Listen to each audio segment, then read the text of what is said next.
Olá a todos, bem-vindos a mais uma aula de programação web. Desta vez iremos falar sobre HTTP, este protocolo que é a base da web, e alguns conceitos relacionados com esta temática. Primeiro que tudo, temos que perceber, tal como vimos logo na primeira aula, que a web é composta por vários componentes e várias camadas. Sendo que aquela com que o utilizador interage, na maior parte das vezes, é o cliente, tipicamente um browser como o Google Chrome, o Firefox, o Edge, o Safari, ou eventualmente alguma aplicação que faz pedidos, uma aplicação que faz pedidos e utiliza HTTP como forma de ir buscar dados, como por exemplo uma aplicação do Instagram, do Twitter, do Facebook. Neste cenário, nós temos um cliente que irá então fazer pedidos a um servidor, um servidor que implementa a lógica da aplicação, e esse servidor poderá eventualmente necessitar de ir buscar dados a um sistema de base de dados que está a correr, tal como vocês estão a aprender noutras unidades curriculares. Depois de recolher os dados necessários, ou, por exemplo, caso os dados necessários sejam apenas um ficheiro que está em disco, o servidor web vai então dar uma resposta ao cliente. Portanto, aqui, na web nós temos sempre um par de um pedido seguido por uma resposta. Um pedido, uma resposta. Temos sempre esta dualidade. E normalmente o pedido é direcionado a uma URL, uma Unified Resource Locator, que identifica de forma única aquilo que nós estamos a pedir. E depois, chegando esse pedido ao servidor, o servidor identifica o que é que o cliente está a pedir e gera então a resposta correspondente. Falando então do URL, a URL é um tipo específico daquilo também que se chama um Uniform Resource Identifier, mas que neste caso nós estamos a falar das URLs, que são os Uniform Resource Locators, porque especificamente nós queremos identificar como chegar até ao recurso utilizando a rede global que é a internet. Portanto, neste caso, normalmente nós temos algo neste formato. O esquema, //, o domínio do site a que nós queremos aceder, a porta a qual queremos aceder, / um caminho que depois pode ter outras barras, que é o caminho dentro do domínio em que nós estamos a aceder, ao qual nós queremos aceder. E depois podemos ainda ter uma query string, com alguns valores que são parâmetros que são passados ao servidor. E uma zona que também se chama fragment, ou hash, em que também identifica a posição em que nós estamos dentro da página. Mas nós vamos passar agora por todos esses elementos em mais detalhe. Portanto, o esquema, que também normalmente é designado por protocolo, vai indicar então ao browser em que contexto é que está a ser pedido e executado o pedido. Portanto, em que tipo de protocolo é que nós estamos a utilizar. Tipicamente, o mais utilizado é, por exemplo, o HTTP, em que se vocês tiverem HTTP www.ips.pt/, isto significa que nós estamos a querer aceder ao protocolo HTTP, ao servidor no domínio www.ips.pt, e que o caminho que nós estamos a querer aceder é logo o /, portanto é a raiz do site, portanto não temos nenhum caminho mais específico. E por omissão, como nós não estamos a dizer nada, não precisamos de pôr o porto, porque por omissão, como é HTTP, vai ser a porta 80. Se por exemplo fosse HTTPS, a porta que é por omissão é a 443. Mas, por exemplo, também podemos ter uma URL que representa algo num FTP, que é um protocolo de transferência de ficheiros, que é o File Transfer Protocol, em que aí seria ftp, exemplo.pt. E aí então liga-se ao servidor FTP na porta 21, que é a default do FTP, no domínio exemplo.pt. Depois, por exemplo, até temos um esquema que é utilizado para representar os ficheiros em disco. Por exemplo, se vocês clicarem 2 vezes num ficheiro HTML que vocês têm em disco no vosso explorador do Windows, vai-vos aparecer algo deste género. Portanto, seria, por exemplo, file, //, pronto, que significa que estamos a aceder ao ficheiro. E depois, aquilo que nós vamos utilizar como forma de lá chegar vai ser o caminho barra C2 pontos setup.log. Significa que eu quero abrir o fecheiro que está na máquina local no caminho C2 pontos setup.log. Pronto. Também podemos criar, por exemplo, um URL que representa um email que nós queremos enviar. Por exemplo, mail to 2 pontos, significa que eu quero enviar um e-mail para 2 pontos, professor.x@xmen.org.n. E depois, portanto, se eu pusesse só isto até aqui como um link, isto iria-me só abrir um e-mail para esta pessoa. Mas depois posso pôr mais uma query string, com o ponto de interrogação subject igual a issue, em que aí estou a dizer que quero enviar um e-mail com o assunto issue para o utilizador professor X que está no domínio xmen.org.n. E depois também ainda temos, por exemplo, um esquema que é o JavaScript 2 pontos e depois pomos, por exemplo, uma linha de código à frente, neste caso alert document.cookie, em que vai executar esta linha de código, vai fazer alert e vai mostrar os cookies que estão guardados neste momento no browser, executando este código de JavaScript. Depois já vamos ver um exemplo mais específico sobre isto. Portanto, temos aqui alguns exemplos de vários tipos de esquema ou de protocolo que pode ser utilizado. Depois temos o domínio, não é?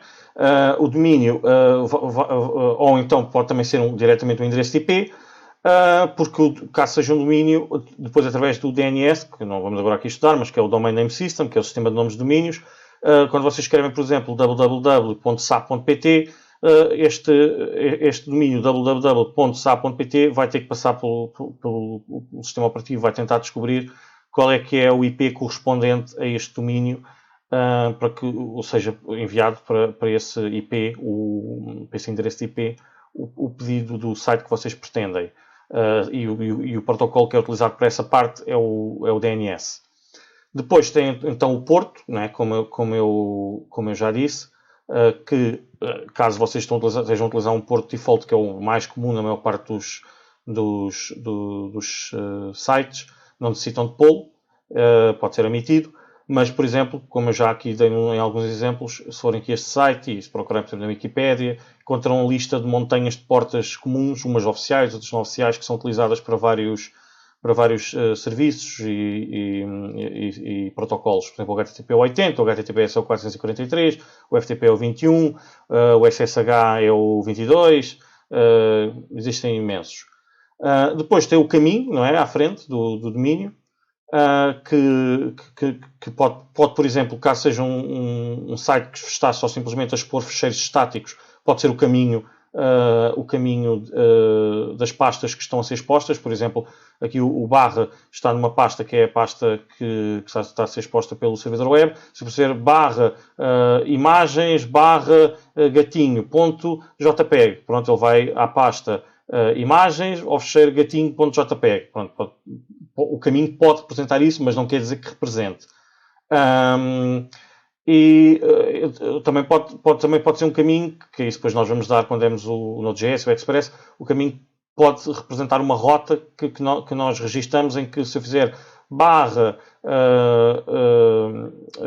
utilizador e faço um pedido para o barra utilizador em que quer barra utilizador barra 23, que é o ID do utilizador, eu quero ir buscar a informação sobre o utilizador com o ID 23, por exemplo, coisa assim desse género. Isso depois depende de como é que o servidor web está configurado para interpretar esse caminho. Portanto, até aqui o browser é que decide para onde é que vai enviar o pedido, depois daqui para a frente vai o servidor interpretar. E atenção que este caminho, pronto, é case sensitive, portanto escrever como uma maiúscula ou uma minúscula pode ser diferente. A query string. A query string é a informação adicional que pode ser passada e interpretada pelo servidor, que normalmente tem a forma de pares nome-valor, separados por is comerciais. Que, por exemplo, este formato é o que é gerado quando vocês fazem um form, que vocês já devem ter dado os formulários em HTML, e quando vocês depois carregam submit, ele gera-vos a URL para onde vocês estão a mandar a action do form, em que os valores dos vários campos do formulário vão ser separados em nome igual a valor pelo i comercial. Por exemplo, nós temos aqui um exemplo por acaso, aqui não temos o separador e comercial, mas temos aqui estas URLs em que temos aqui, este é o nome, pv_doc_código igual a 6.536, ou campanha igual a 20, blá blá blá blá blá. Pronto, tem assim estes pares de código-valores. Depois, se quisessem ter mais um, punham aqui um e-comercial, depois punham, por exemplo, idade igual a 23 e tinham mais um par. Por fim, tem também o fragment, o identifier, que pode ter outros significados, pode ser interpretado pela própria página em JavaScript para, por exemplo, saltar para uma determinada zona da página ou representar uma rota interna de algo em JavaScript, mas tipicamente num documento que só tem HTML, o que o fragment faz, quando vocês têm, por exemplo, aqui o hashtag listprods, significa que ele vai tentar saltar dentro da página para o elemento que tenha o ID listprods. Ou, por exemplo, aqui neste caso, se vocês fizerem este link a ID igual a bibliografia, depois vocês tiverem um sítio em que faz href para hashtag bibliografia, ele vai tentar saltar para este link. Esta informação nunca é enviada para o servidor, esta parte aqui do hashtag, e caso se altere o URL através de JavaScript, não há o efeito de fazer reload à página, não há contacto com o servidor. Apenas vai haver então o tal posicionamento correto. Eu tenho aqui um exemplo, talvez simples, para mostrar. Pronto, por exemplo, se eu abrir aqui o sap.pt, eu tenho aqui a página aberta, e se eu puser aqui hashtag teste e dou enter, como estão a ver, ele a primeira vez que eu escrevo, ele nem sequer faz refresh, ele só faz a segunda vez porque vê que eu estou a querer fazer o refresh. Ou se eu, por exemplo, fizer aqui, depois já mostro um exemplo mais coisa, mas faço document.fragment, não é document.fragment, peço desculpa, location.fragment,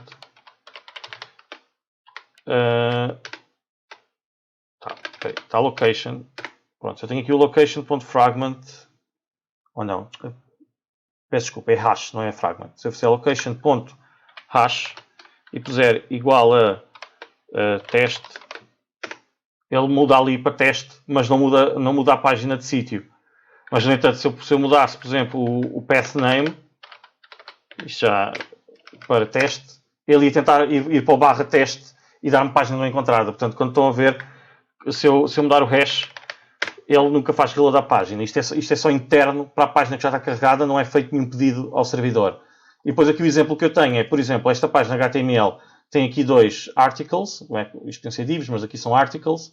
Tem aqui este article com o ID igual a article 1 e com H1 title 1 e este imenso texto, isto é só para ter aqui montes de espaço, para ocupar espaço, para verem bem o efeito de saltar de um sítio para o outro.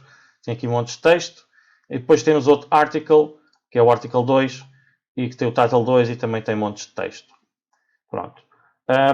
Primeiro que tudo, aqui no código, se formos aqui ver, nós temos aqui a location, que é o que nós utilizamos em JavaScript para interagir com as URLs e a localização da página, que também pode ser acedida com o window.location, ou então simplesmente por location, porque já sabem, quando vocês metem o nome de uma variável que não existe no contexto em questão, ele tenta procurá-la na window, portanto, se puserem assim simplesmente window, vai dar a mesma coisa. Portanto, se eu executar este código, o que vai acontecer vão acontecer aqui várias coisas. Primeiro, vou imprimir aqui a location toda, o que vos permite ver aqui que esta location, o que está aqui dentro desta janela, que é o que eu tenho aqui nesta consola, na realidade é esta URL, isto é uma coisa que está embebida aqui nesta página, não é esta URL, que tem este hostname, não é? cdpn.io, tem este pathname, o boom v2 index.html, e depois podem ver que tem aqui montes de parâmetros, não é? Editors igual a 1011, key igual a iframe key, que são as tais query strings, que posso aceder no location.search, que está aqui, esses parâmetros. E depois podem também ver que não tem, neste momento, quando eu executei, não tem nenhum hash associado. Pronto, tem aqui a URL completa e tem aqui mais algumas coisas.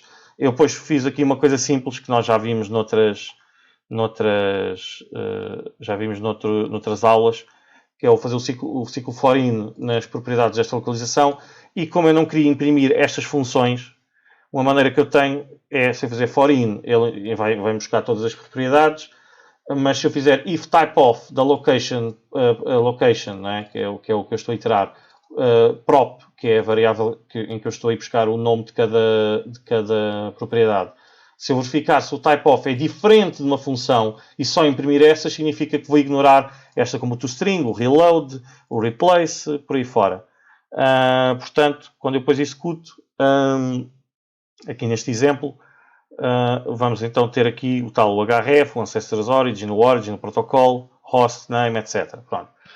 E depois, onde reparar o que é que eu fiz aqui? Fiz que o location.hash igual a article2. Ao fazer isto, onde reparar que eu estava cá em cima e sempre que eu limpo isto, né, e executo, eu vou saltar automaticamente para, viram? Saltei aqui para o title 2, que é a zona onde eu tinha posto aqui o article ID igual a article 2. Se eu agora fizer location.hash igual a article 1, ele saltou diretamente cá para cima. E claro que se eu descomentar aqui este código, ele, vocês nem se vão perceber, mas ele vai cá abaixo e volta logo cá para cima. Provavelmente se pescar, mas pronto, ele foi abaixo e voltou logo para cima. Pronto, porque eu fiz article 1. Pronto, isto era só para vos mostrar como é que podem interagir com o URL e com a hash em JavaScript. Voltando aqui aos slides, tem aqui estas duas URLs exemplos que eu já falei um pouco. E vamos então falar do protocolo HTTP. O protocolo HTTP é a base da web, como eu já expliquei, porque todas as páginas que nós abrimos e todos os serviços que nós construímos são feitos com base neste protocolo para fazermos os tais pedidos e recebemos as tais respostas. O protocolo HTTP já tem uns aninhos, não é? Foi inventado em 1991 com a sua versão 0.9 e depois a primeira versão, assim, a primeira versão mesmo estável foi em 1996, 1.0, e depois em 1997 a versão 1.1. Esta versão esteve connosco durante muitos anos, a 1.1, e mesmo a 1.0 ainda era utilizada e era dominante. Hoje em dia temos já a versão 2.0, que já começa a ser bastante utilizada, apesar de mesmo assim a versão 1.1 ainda ser mais utilizada. Segundo aqui estas estatísticas, 43,9% dos sites já suportam HTTP 2. E atualmente, apesar de aqui dizer 2018 foi mais ou menos quando foi finalizada a especificação, mas ainda não está implementada na maior parte dos browsers nem nos servidores web. Temos também já uma versão 3.0 que ainda está muito no início. Já existem alguns servidores web que podem servir as aplicações em HTTP 3.0 e já alguns browsers que nas suas versões de testes, betas, alfas, dá para ativar o suporte ao HTTP 3.0. Mas, no geral, esta ainda não está assim, a ser largamente utilizada. Portanto, tal como eu disse, o HTTP implementa então um ciclo, uma sessão em que eu faço um request e fico à espera de uma resposta. E, pelo menos, vamos considerar que ela funciona em texto simples. Apesar de que aqui nestas versões mais recentes isto não é 100% verdade, mas na prática aquilo que vocês estão a fazer, os pedidos, são sempre representados por texto, mas podem ser convertidos para outro tipo de coisas quando o pedido é realmente feito, isto na versão 2.0 e na versão 3.0. Mas aquilo que em termos lógicos vocês estão a fazer é simplesmente a escreverem, quando vocês abrem um site, o browser está a escrever uma lista de linhas de texto que vai enviar para o servidor a indicar o que é que pretende receber.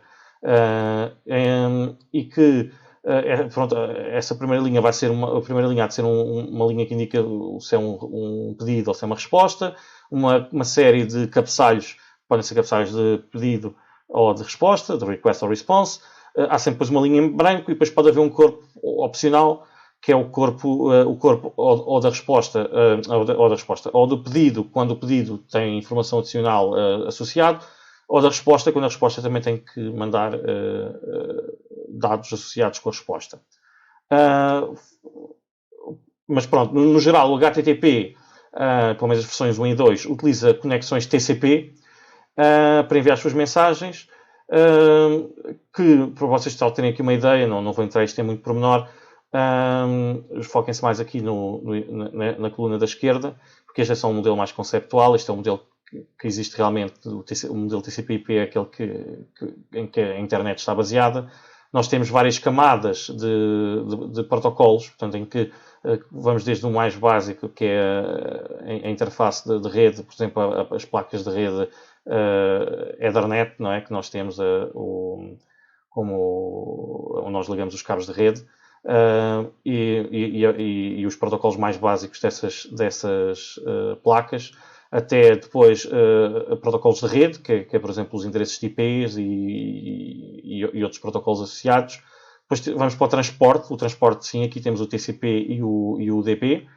O TCP é aquele que é utilizado pelo HTTP, que faz conexões entre o vosso computador e o servidor em que está o site a que vocês estão a querer aceder e mantém essas conexões de uma forma que garante a entrega dos dados de forma fidedigna, talvez. E depois, por cima disso, o HTTP utiliza então essas conexões para enviar os pedidos e para receber as respostas. É essa a ideia. No caso do HTTPS, que é a versão segura do HTTP, que é uma extensão, há aqui pelo meio mais uma coisa intermédia entre o HTTP e o TCP, que é o TLS, o Transport Layer Security, que vai servir para encriptar os dados, encriptar, ou como normalmente se prefere dizer em português, cifrar os dados, para haver uma camada de segurança para que os dados que são enviados pela rede não possam ser interceptados e vistos por qualquer pessoa. Mas a lógica continua a ser a mesma aqui ao nível do HTTPS e do HTTP. Os comandos, os pedidos em si são os mesmos, depois a maneira como eles são comunicados é que sofre algumas alterações. Só aqui para falar muito rapidamente o que é que, por exemplo, o HTTP2 e o HTTP3 trazem novidade, é que, por exemplo, o HTTP2 tem uma nova representação binária dos pedidos, portanto não utiliza aquela representação em texto tão tradicional como nós vamos agora ver. Faz uma transformação binária para que seja mais eficiente os pedidos, ou ocupem menos espaço e menos bandwidth na rede, ter menos overhead, e como tentam também comprimir os cabeçalhos com algumas técnicas de compressão para que os cabeçalhos não se repitam tantas vezes informação que é redundante. Também melhora os mecanismos de multiplexação e concorrência. Apesar de já haverem alguns mecanismos muito rudimentares no HTTP 1.1, estes melhoram em que eu posso fazer, por exemplo, na mesma conexão TCP, que eu estabeleço entre o cliente e o servidor, imaginemos que eu estou a abrir um site que tem montes de imagens e montes de fecheiros CSS e montes de fecheiros JavaScript, eu posso, na mesma ligação, fazer montanhas de pedidos e começar a receber as respostas independentemente da ordem, portanto, em que eu fiz os pedidos. Coisa que nas versões mais antigas do HTTP eu tinha que abrir uma conexão por cada pedido que eu queria fazer e isto tornava-se muito ineficiente. No HTTP 1.1 eu já podia mandar alguns pedidos na mesma ligação, mas depois tinha que receber as respostas na mesma ordem em que eu fiz os pedidos. Mas aqui tem alguma flexibilidade adicional. Também tem também tem algumas funcionalidades na área de fazer priorização de streams, portanto, posso pedir que o servidor, quando eu faço vários pedidos, tenha prioridade em enviar-me certos recursos em relação a outros, porque dá mais jeito, por exemplo, se cá receber primeiro as imagens, receber primeiras, por exemplo, o HTML para ter a estrutura da página e o CSS para ter o tema do site, e depois a seguir as imagens, porque preciso de pô-las no sítio, e depois só, por exemplo, no fim, talvez os vídeos, portanto, coisas assim desse género. Depois também pode haver push de recursos por parte do servidor, portanto, se o servidor identificar que eu estou a pedir o fecheiro HTML e que o fecheiro HTML inclui fecheiros de CSS e de JavaScript, ele pode começar logo a enviar-me esses fecheiros, mesmo antes de eu chegar a pedi-los, e informa-me disso para que eu não chegue a fazer esses pedidos. Portanto, tem esse tipo de otimizações. E já agora, se eu vou aqui abrir um demo no site do Akamai, só para vos mostrar, só para vos mostrar aqui como é que isto, por exemplo, aqui uma diferença que podemos ter entre o HTTP 1.1 e o 2. Como estão aqui a ver, este aqui, ele vai tipo 1 a 1 buscar os quadradinhos, enquanto que aqui ele é muito mais aleatório, constrói as coisas conforme lhe é necessário. Portanto, cada vez que eu experimento, ele faz um pouco diferente. E como veem, o tempo que demora é tipo quase 3 vezes mais rápido ou coisa assim. Portanto, é bastante mais eficiente. Depois, voltando aqui onde estávamos, o HTTP 3 é, mais uma vez, tentando optimizar mais isto e vai tão longe que está a tentar substituir o TCP pelo QUIC, que é um novo protocolo que optimizado mesmo para funcionar no HTTP 3 e com o TLS e com estas coisas novas. Portanto, eles acharam que o TCP é um protocolo já bastante antigo e que resolve um problema muito genérico, e eles agora estão a tentar desenvolver o QUIC, que é mesmo específico para ser optimizado para o HTTP, e então esse QUIC é baseado em UDP e pronto, é este que eu disse aqui que ainda não está, a ser ainda muito utilizado, mas que promete ainda melhoramentos em relação ao HTTP 2. Pronto, agora, algo também muito importante no HTTP que vocês têm que conhecer são os verbos do HTTP. Não precisam, provavelmente, perceber estes todos, mas há alguns que são importantes. Por exemplo, o GET é utilizado para vocês pedirem um recurso específico, um recurso completo. O head é utilizado apenas quando vocês querem buscar os cabeçalhos de um recurso. É como se fosse um get, só que o get, por exemplo, o get vai buscar uma página HTML, ou a página que vocês escreveram, enquanto que o head vai buscar apenas os cabeçalhos dessa página. Depois o post é aquela que é utilizado para enviar informação no corpo da mensagem para o servidor. E tipicamente nas APIs que nós vamos depois criar, APIs REST, é utilizado para criar criar um novo registro numa base de dados. Depois o put é utilizado também para enviar informação no corpo ao servidor, mas normalmente é utilizado para substituir a informação que já existe no servidor. Portanto, vai ser utilizado normalmente, por exemplo, para editar dados que já existem no servidor. O delete é utilizado para apagar recursos que existem no servidor. Portanto, para apagar, por exemplo, um registro de uma base de dados. O trace é algo que é muito raro utilizar-se e é utilizado, por exemplo, para fazer debug, em que eu faço um pedido de trace com alguma informação e vejo se o servidor me retorna, faz tipo quase que um ping de volta com a informação do pedido que eu acabei de fazer para eu testar. O options serve para eu fazer um pedido a um servidor para uma determinada URL, para eu verificar que tipo de métodos é que aquela URL suporta, ou eventualmente posso pôr um asterisco que aí aplica-se a todo o servidor e não a uma URL específica. O connect é utilizado para criar proxies, para eu estabelecer um túnel para um servidor de HTTP, em que por exemplo, os pedidos que eu estou a fazer para ele são depois redirecionados para outro servidor. Serve, por exemplo, para fazer então um proxy, não é bem uma VPN, mas é tipo um proxy em que eu estou a enviar pedidos para o servidor X, mas na realidade eu quero que ele depois redirecione os pedidos para o servidor Y, para que pareça que os pedidos do servidor, o servidor Y pense que quem está a fazer os pedidos é o servidor X. E depois, por fim, o patch, que é parecido com o put, só que enquanto que o put substitui todo um recurso no servidor, o patch especifica só a alteração de uma pequena parte parcial, faz uma patch do recurso. Na prática, aqueles que vocês provavelmente vão utilizar mais é o get, o post, o put, o delete e o patch também um pouco, talvez. E sem dúvida os que vão usar mais é o get e o post, são os mais utilizados e são aqueles que fazem que vocês podem usar diretamente, por exemplo, nos formulários do HTML, não é? Podem ter o form method get e o form method post. Depois, como eu estava a dizer, originalmente no HTTP 1.0 todos os servidores HTTP reconheciam o get, o head e o post, e o get e o post, tal como eu disse, pode ser utilizado no método form do HTML. E depois os outros verbos surgiram no HTTP 1.1. Os métodos get, head, options e trace são seguros. O que é que isto significa? Significa que quando vocês fazem pedidos com estes métodos ao servidor, eles não alteram o estado do servidor, não fica nada alterado no servidor. Eventualmente pode só ficar num log conforme o pedido foi pedido, mas eles não alteram, por exemplo, a base de dados do servidor. À partida, pelo menos, não o deverão fazer, não é suposto fazerem. Depois os métodos put, delete e patch, estes sim alteram o servidor. E o método post tipicamente pode alterar, mas pode também ser utilizado para situações em que não altera. E depois temos ainda também os métodos get, head, options, trace, put e delete, que são métodos que se chamam idempotentes, ou seja, quando são utilizados repetidamente, eles mantêm o estado. Vamos só aqui dar aqui um exemplo. Se eu fizer get da página do index.html do sap.pt, por mais vezes que eu faça esse get, ele não vai alterar a resposta. A não ser que a página seja atualizada. Vai-me sempre retornar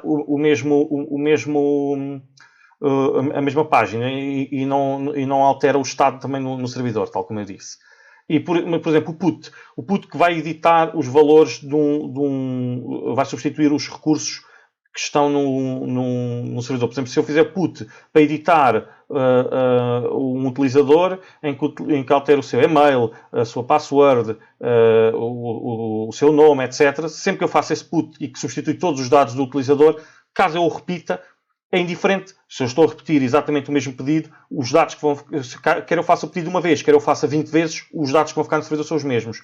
O mesmo é o delete. Quer eu faça delete a uma coisa uma vez, quer eu faça delete 20 vezes.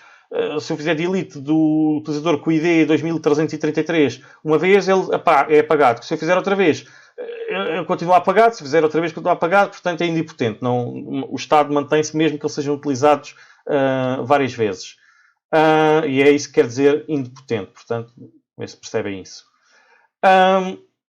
Então vamos aqui ver um request. O request começa então com a linha de pedido, que é a request line, que é constituída pelo método, que é neste caso, por exemplo, aqui get, pelo recurso, que é o caminho, barra empresa, barra sobre.htm, por exemplo, e depois a versão do protocolo, neste caso http barra 1.1. E depois vem os cabeçalhos e, opcionalmente, o corpo. Neste caso, temos então aqui esta linha, que é a mesma que está aqui em cima. Estes CRLF entre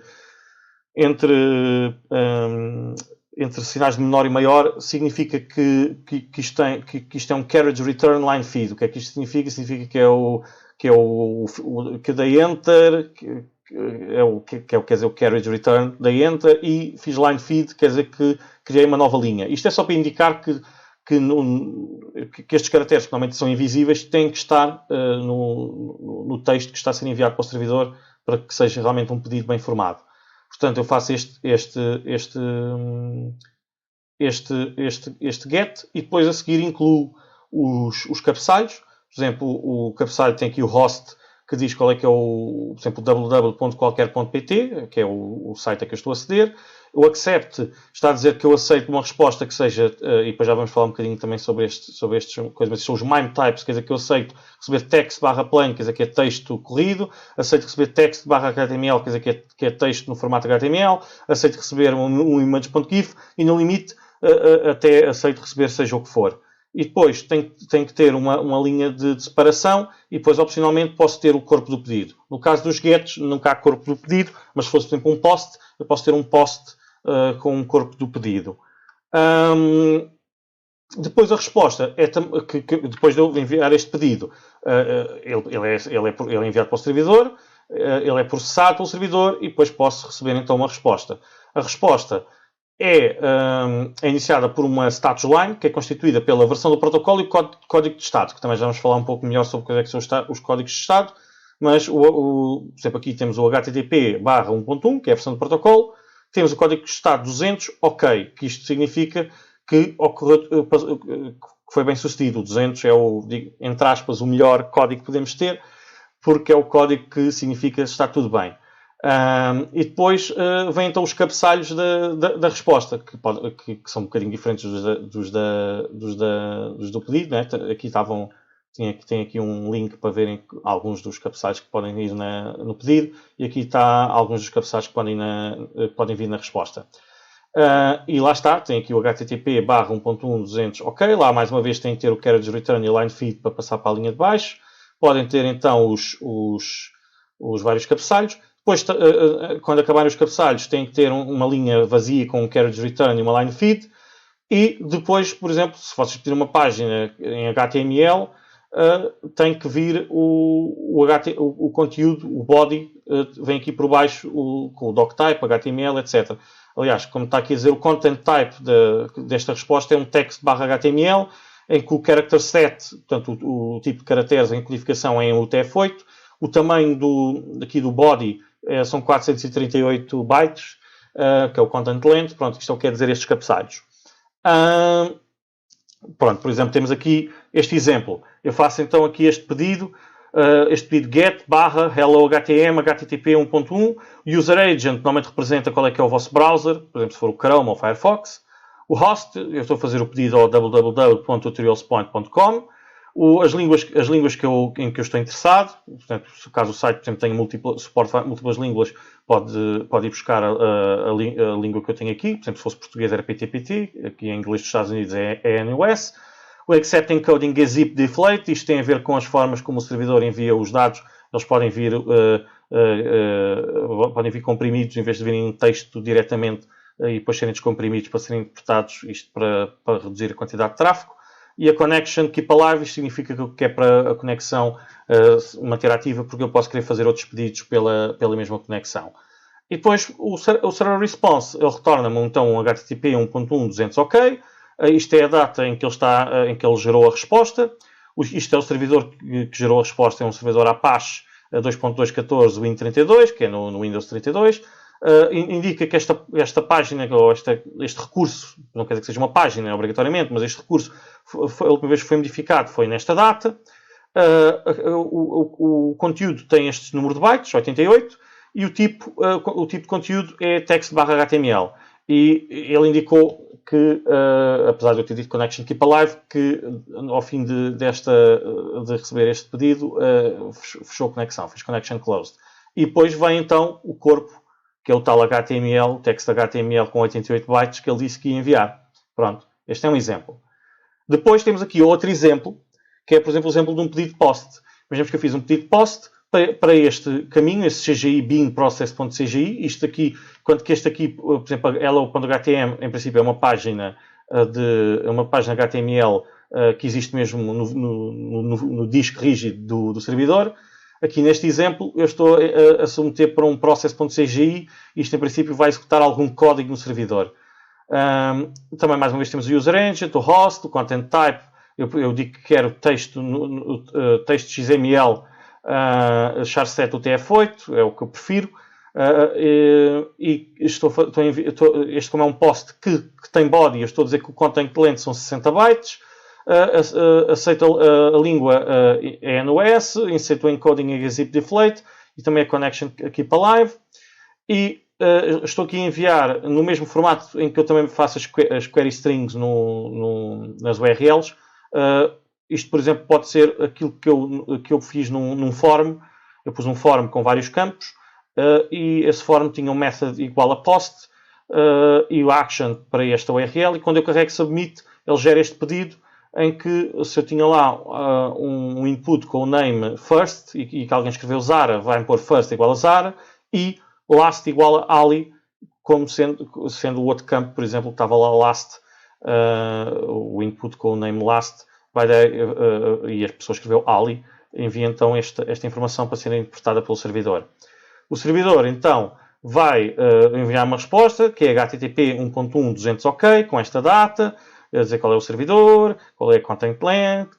Vai também pôr aqui uma informação que nós depois já vamos falar, que são os set cookies. Portanto, isto serve para dizer ao cliente vai aqui esta informação, que é um cookie que eu quero que tu guardes no cliente, que é para depois me enviar sempre essa informação no futuro. Depois já vou falar um pouco melhor sobre isso. E o content type que eu estou a enviar é text HTML e também vou fechar a conexão. E reparem, como eu enviei isto, o first igual a Zara e o last igual a Ali, o servidor conseguiu ler esta informação que estava aqui nesta linha e gerou uma página personalizada a partir de um template em que faz Hello, Zara, Ali. Provavelmente o template dizia Hello, imprime aqui aquilo que eu recebi na variável first e imprimo aqui aquilo que eu recebi na variável last e gerou esta página. Depois, vamos ver então aqui também um pouco alguns pedidos e como é que os podemos analisar utilizando as ferramentas de programador dos browsers, que é algo bastante importante. A forma de aceder a estas ferramentas varia um pouco de browser para browser, mas não é muito diferente. Por exemplo, no Google Chrome podem carregar o F12 ou o Ctrl-Shift-I. O mesmo também funciona no Firefox. E isto que no Google Chrome também deve funcionar, por exemplo, no Edge, mais recente, que é baseado no Chrome, é muito idêntico. E noutros browsers semelhantes. E depois também podem ir ao menu do Chrome, carregar naqueles três pontinhos e escolher Developer Tools. E no Firefox também dá para ir ao menu. Os exemplos que eu vou aqui mostrar agora são no Chrome, mas é só porque é o browser mais comum. Portanto, se vemos aqui, por exemplo, vamos aqui ao sap.pt, se eu vier aqui acima, fizer More Tools e fizer Developer Tools, aparecem-me aqui as Developer Tools, que têm um monte de funcionalidades que vocês devem se ir habituando. Aquela que hoje vamos ver mais é aqui a zona do Network, que tem a ver com os pedidos HTTP. Portanto, como estão aqui a ver, por exemplo, isto é, eu penso que vocês já testaram, não sei se já fizeram este laboratório, mas este é o do cálculo IMC. Se vocês forem aqui a esta URL localhost e reparem que aqui é uma porta não default, se fosse só localhost era a porta 80, como é localhost 2.8081 é a porta 8081 desta URL. E reparem como aparece esta informação toda sobre o pedido que vocês fizeram. Quando vocês fazem o pedido, aparece as várias coisas que foram pedidas, não é? Portanto, o localhost foi a página em si em HTML, depois os estilos CSS, que é o CSS, o imc.js, que é o fecheiro que corre o código JS. Ele também tentou fazer um pedido pelo favicon, que é aquela coisinha que aparece nas tabs. E este não sei exatamente porque é que foi aqui, mas também pode ser mais qualquer coisa que estava na página. E é onde reparar que temos aqui os headers que foram pedidos quando foi feito o request. Por exemplo, aqui até as preferências da língua, os encódigos que são aceites, o tipo de fecheiros que se prefere. E depois temos também aqui a response, qual é que foi dada, e o content type, que neste caso foi HTML, a data e toda essa informação.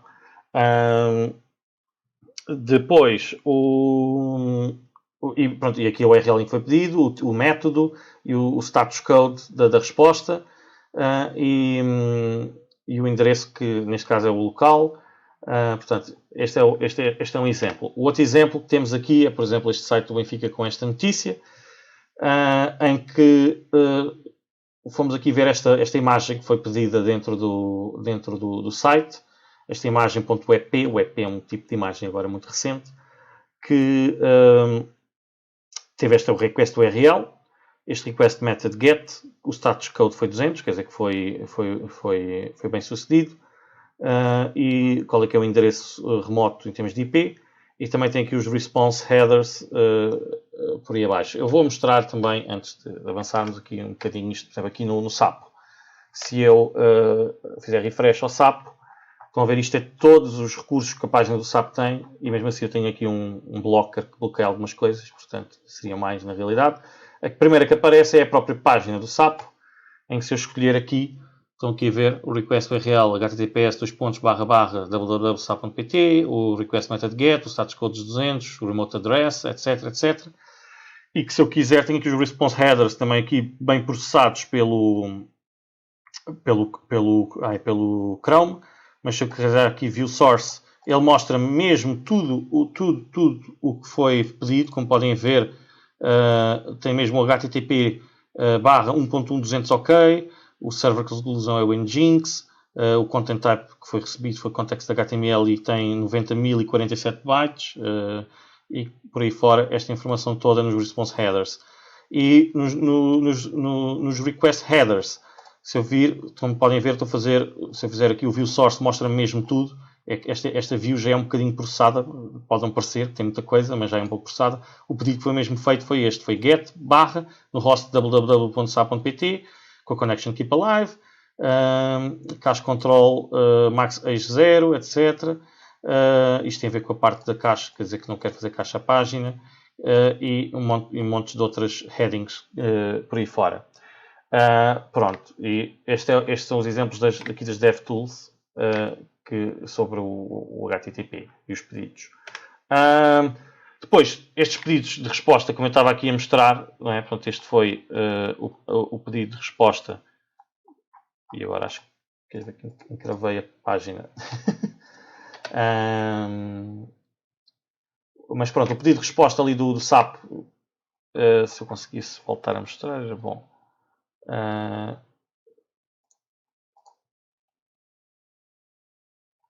SAP.pt, vamos lá ver. Aqui o pedido do SAP foi um status 200, que também aqui no response header está aqui HTTP 1.1.200 OK. Mas podem haver outros tipos de respostas, normalmente constituídas por 3 dígitos.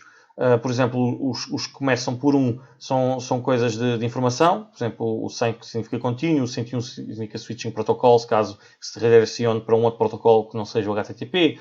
O 200 são de sucesso, por exemplo, o 200 OK significa conseguir buscar a página. O 201 created pode significar, por exemplo, quando eu faço um post e estou a querer criar um recurso no servidor, o 201 retorna que foi criado com sucesso.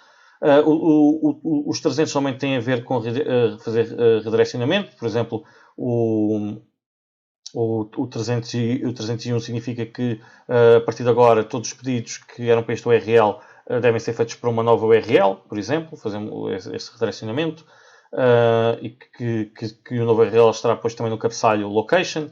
O found também serve para um outro tipo de redirecionamento, mas que é, por exemplo, mais temporário. Existem outras pequenas variantes semânticas, pequenas nuances que vocês podem ver. Quando digo podem ver, é que podem ler aqui nestes dois URLs em que têm a explicar a diferença de cada uma delas. Mas basicamente só se tem que saber que o 200 é sucesso e o 201 é criado, pronto. Depois têm que saber aqui alguns erros, que é, por exemplo, quando algo não é encontrado é o 404, então famoso 404. Quando alguma coisa é proibida de ser acedida é o 403. Caso entrem também numa zona em que vocês, por exemplo, estão logados, mas não estão autorizados a aceder àquele recurso, podem receber um 401 que é o unauthorized. O bad request significa que o request que foi feito pelo cliente está mal formado, não faz sentido.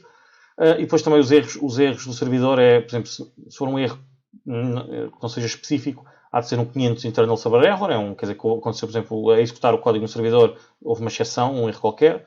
Mas depois podem ver outros mais específicos, como o 501, que é o not implemented, significa, por exemplo, se eu estiver a fazer post para um barra index e o barra index não tem um post, ele pode me enviar um not implemented a dizer que o post não está implementado, mas, por exemplo, o get pode estar implementado nessa mesma URL.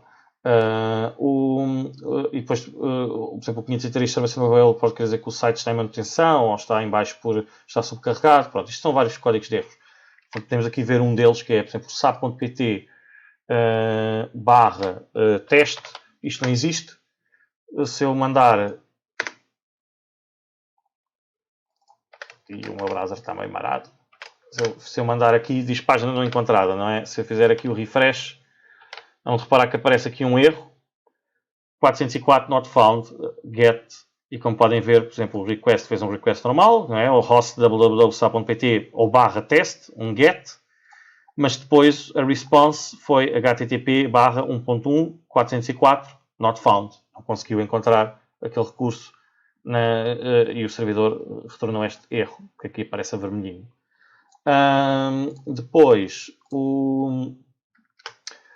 portanto, temos aqui também aqui um exemplo parecido, né? Se eu fizer aqui o get esta barra t.html, ele vai-me retornar 404 not found, e depois este not found pode ser acompanhado numa página personalizada que identifica o que é que não foi encontrado, como aqui no caso do SAP, esta página não encontrada, e aqui está a dizer 404 not found. Pronto, é este exemplo. Depois, os MIME types. Isto é indicações sobre o tipo de conteúdo devolvido pelo browser e que tipo de conteúdo é, por exemplo, ou seja, na resposta significa qual é que é o conteúdo que vem na resposta, e nos pedidos que são feitos pode significar o tipo de conteúdo que é aceite como resposta, ou o tipo de conteúdo que eu estou a enviar no corpo do próprio pedido. E, por exemplo, informação, além do próprio MIME type, posso pôr informação como, por exemplo, char7 igual ao UTF-8. Por exemplo, quando estou a mandar coisas em texto, posso dizer que esse texto está codificado em UTF-8, ou em UTF-16, ou em ISO 88591. Pronto, existem vários tipos. O UTF-8, regra geral, hoje em dia é mais utilizado. E às vezes até em alguns, dependendo dos sítios, quando não se mete nada, o UTF-8 é o que é considerado para a missão. Depois, as categorias dos MIME types é, por exemplo, application, que são tipos de dados de uma aplicação, por exemplo, fecheiros de Excel. Áudio, que são fecheiros de áudio, image, fecheiros de imagem, messages, que são mensagens de e-mail. Multipart, por exemplo, estes, no caso aqui não sei se ele tinha, se ele dizia, mas por exemplo, este tipo de dados às vezes também considera-se multipart.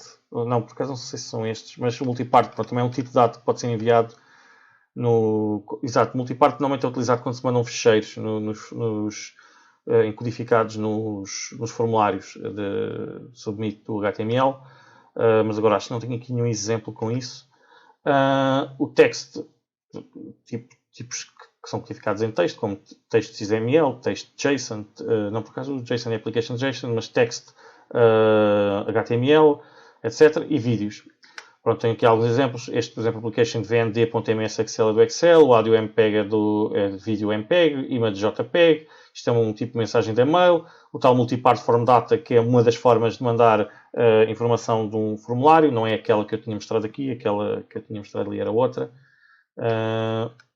O text HTML, por exemplo, vídeo QuickTime, e pronto, tem aqui uma lista completa, pelo menos das oficiais que existem, e são mesmo muitas. Pronto, uma coisa que também é importante perceber acerca do HTTP é que o HTTP não guarda estado, é stateless, ou seja, eu faço um pedido, esse pedido é processado pelo servidor, eu recebo uma resposta e a próxima vez que faço um pedido, o servidor não sabe nada sobre o pedido anterior. É como se eu estivesse pela primeira vez a fazer um pedido.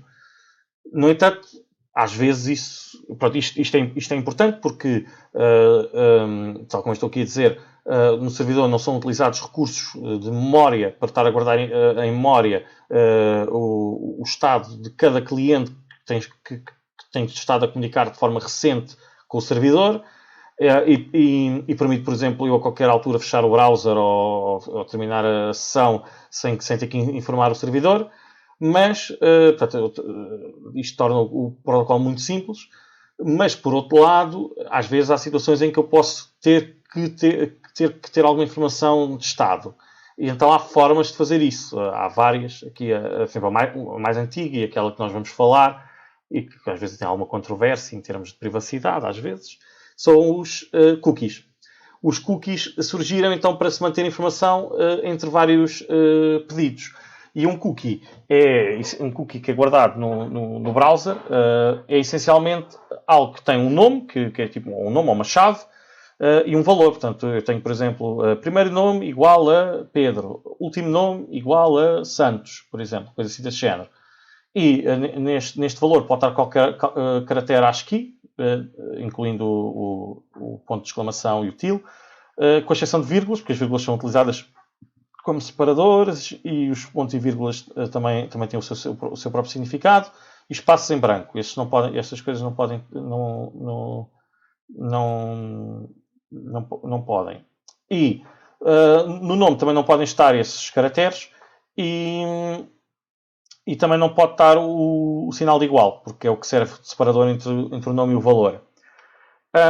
Portanto, a maneira como os cookies são geridos entre cliente e servidor é utilizando os headers.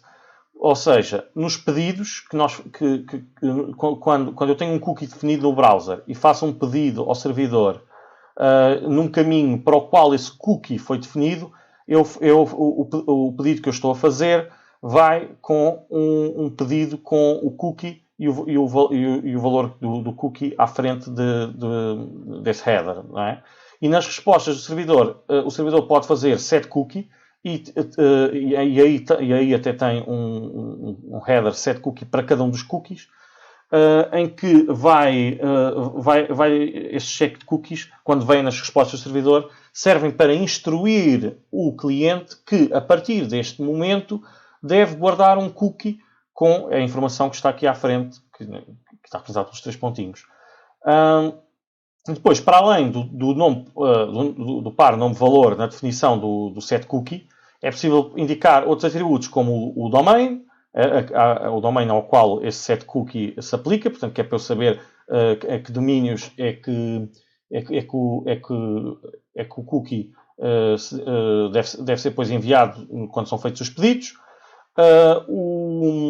O caminho, que é em que caminhos dos pedidos que são feitos a esse domínio é que eu devo enviar os cookies, e uma data de expiração ou um tempo máximo de vida para o cookie, para saber quando é que ele deve ser ignorado pelo browser. E caso não for indicado nada, então ele só vai desaparecer quando eu fechar o browser. Tipicamente, por exemplo, quando vocês fazem login no Facebook, que, por exemplo, imaginemos que guarda-vos um cookie por um mês com uma chave de uma sessão, que é para ele, durante um mês, vocês não terem que voltar a fazer login. Caso este expire não fosse definido, quando vocês fechassem o browser, tinham que fazer login outra vez. Depois também podem definir que o secure, isto significa que este é um cookie que só deve ser enviado em pedidos que sejam feitos por HTTPS. E o HTTP only significa que é um cookie que só deve ser acedido a partir dos próprios pedidos HTTP, ou seja, não pode ser acedido a partir daquilo que nós vamos agora ver a seguir, que é no JavaScript, fazer o document.cookie. É um cookie que só é utilizado neste mecanismo do cookie setCookie, que é por uma questão de segurança. O código JavaScript não consegue aceder aos cookies que estão marcados como HTTP only. E também por uma questão de segurança, apesar de que isto não garante tudo, o Secure garante que também são cookies que só podem ser utilizados em domínios seguros, portanto HTTPS. Os domínios, quer dizer, em sites seguros HTTPS. Portanto, temos aqui um exemplo. No pedido, portanto, no header cookie, apenas chega o nome e o valor separado por um igual. Por exemplo, se na resposta foram criados 2 cookies, em que cada setCookie é apenas uma só linha da resposta que foi pedida do servidor. Por exemplo, recebemos um setCookie a dizer local igual a Portugal, o domain é igual a exemplo.pt, o path é igual a /empresa e expira nesta data, Monday, 5 de dezembro, blá, blá, blá, blá, blá. E um setCookie, sexo igual a masculino, domain igual a exemplo.pt e o path é igual a / e expires nesta data. Pronto. Isto foi, por exemplo, eu fui a uma página do site exemplo.pt e ele retornou-me a resposta vinha com estes 2 headers. Então, se eu depois for aceder ao URL http://exemplo.pt /empresa qualquer coisa, no pedido seguinte, o browser vai incluir no cabeçalho do pedido um cookie a dizer local igual a Portugal, sexo igual a masculino. Porquê os 2? Porque, como eu estou a fazer http://exemplo.pt /empresa qualquer coisa, ele vai-me buscar todos os cookies que foram definidos para o /empresa, e como este foi definido no que está acima da empresa, eu também o mando, como sexo masculino. No entanto, se eu fosse fazer um pedido só http://exemplo.pt aí enviava só o sexo igual a masculino, porque o local igual a Portugal só está definido para quando eu for para o /empresa ou algo mais específico dentro do /empresa. Portanto, estão a ver aqui esta diferença. Portanto, aqui outro exemplo. Imaginemos que eu recebo uma resposta do servidor, HTTP 1.0.200 OK, content type é text HTML, e que diz setCookie, yummy cookie igual a choco, e setCookie, tasty cookie igual a strawberry. E depois recebo o conteúdo da página. Quando eu depois faço um outro pedido à página, desse site, por exemplo, a barra samplepage.html, eu vou então enviar esses cookies. O yummy cookie igual a choco e o tasty cookie igual a strawberry. Pronto. Mas pronto, isto é difícil agora de demonstrar. Talvez consiga aqui demonstrar um bocadinho com o sapo. Vou aqui abrir o sapo. Vamos aqui abrir o sapo num incognito. E vamos aqui abrir sapo.pt. E está aqui aberto o sapo. Se nós formos ver aqui o sapo, ele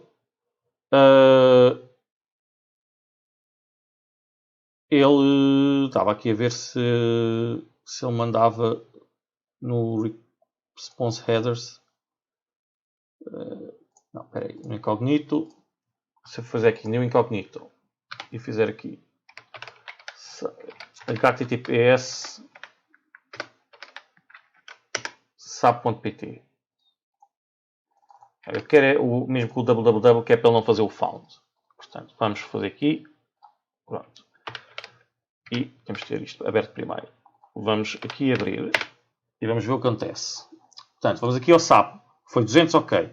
E onde reparar que ele fez aqui um set cookie de tal, max age 3600, expires em 20 de abril de 2020, é secure HTTP only. E onde reparar que, neste momento, o request que foi feito, o pedido, não ia com nenhum cookie.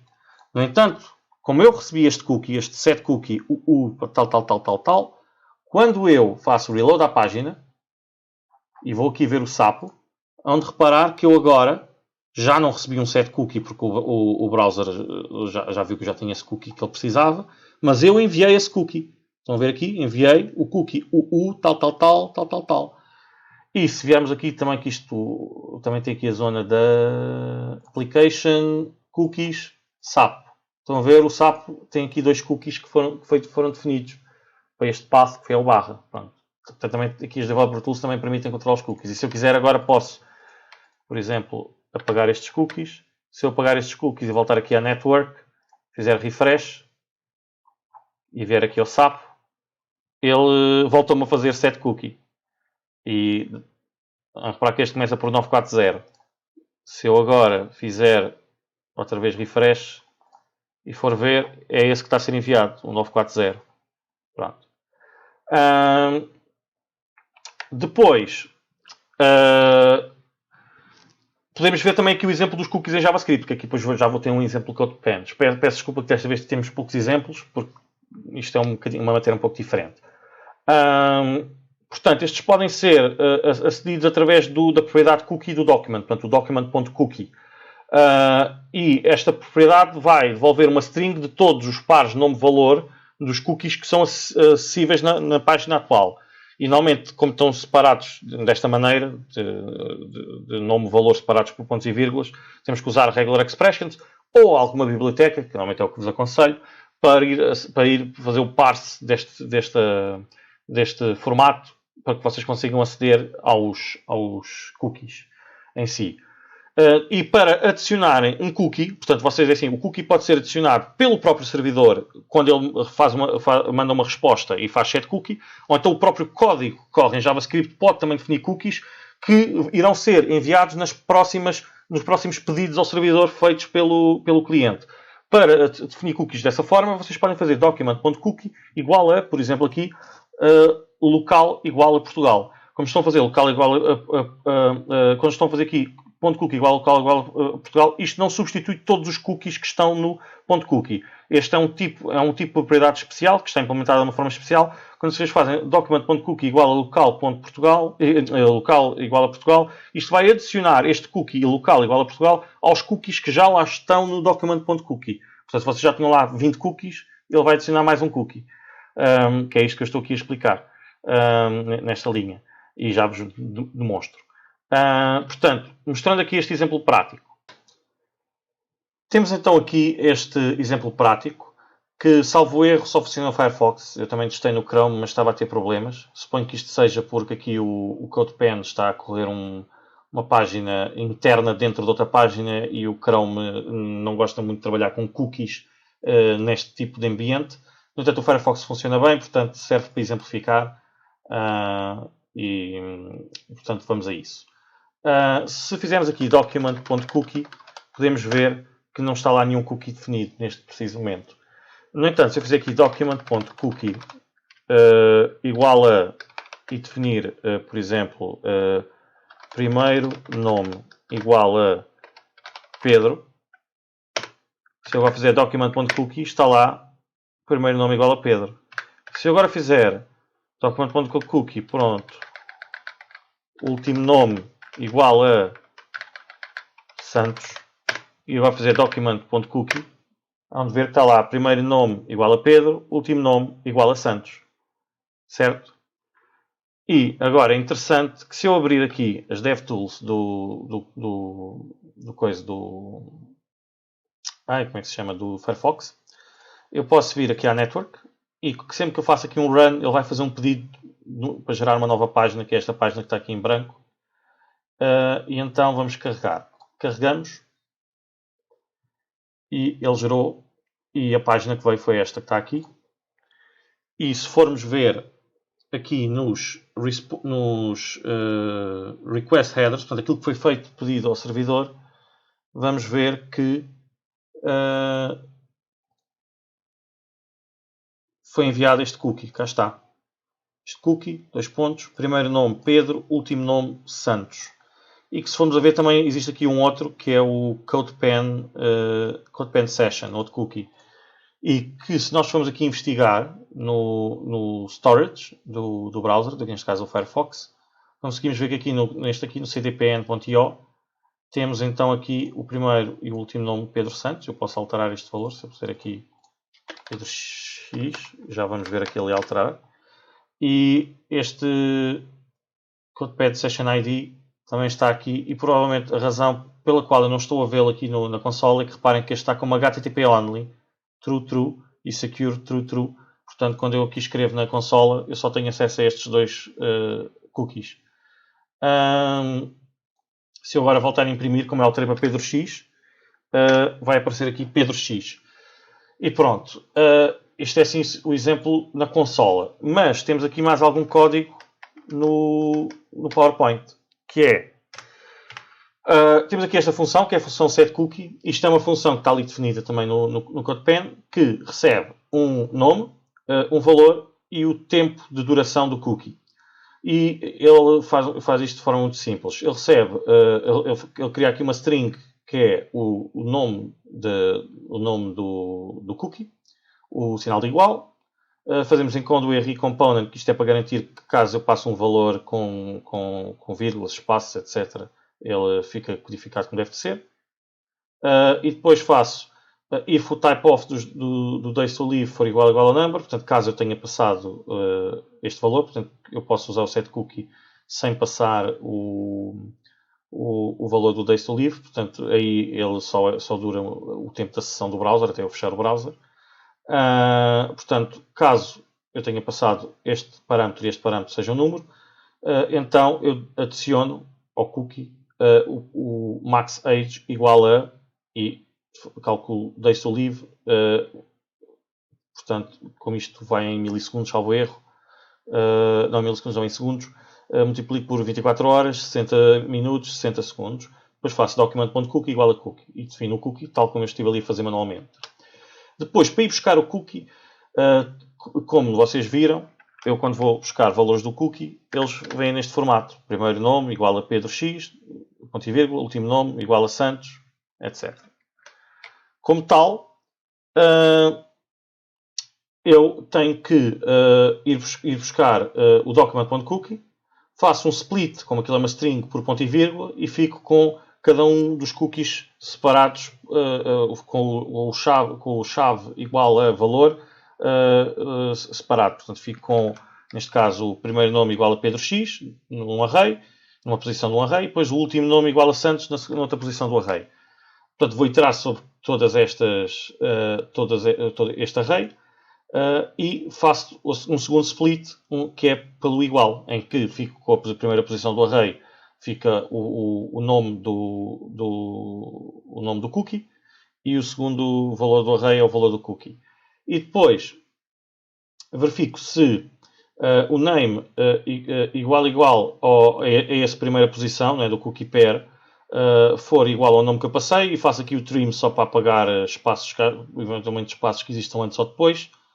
Então faço o decode with recomponent da outra parte, que é o cookie pair 1, que neste caso o decode with recomponent é o inverso disto. Caso eu tenha feito alguma alteração com o encode do recomponent, o decode faz a coisa inversa. Pronto, e retorna este valor. Caso nunca encontre nada, ele vai retornar nulo.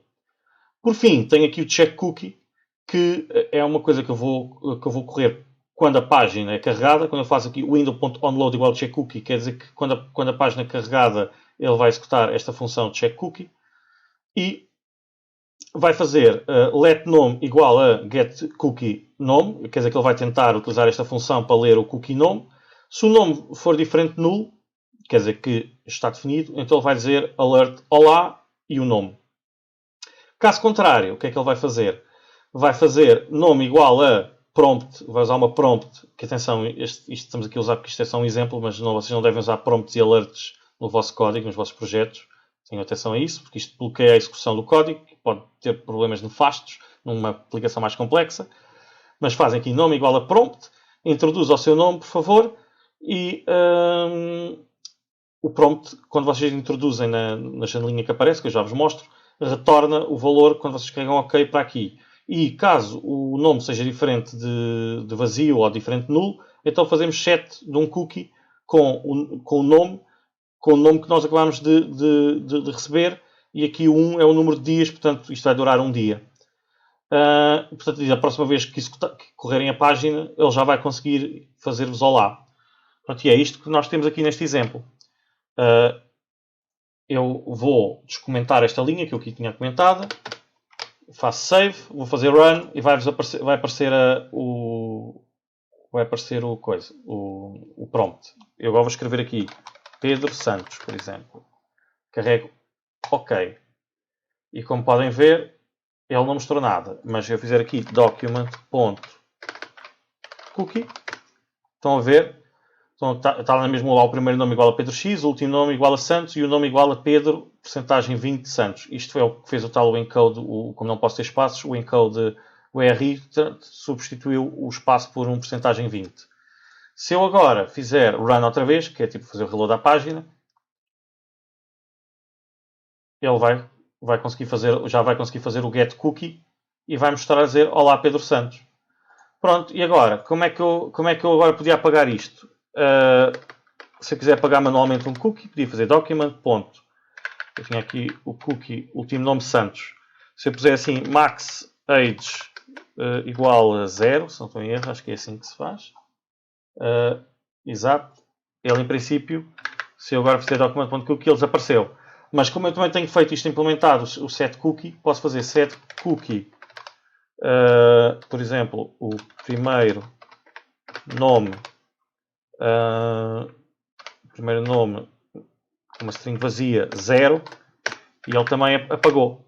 Ou não, acho que escrevi mal, primeiro nome,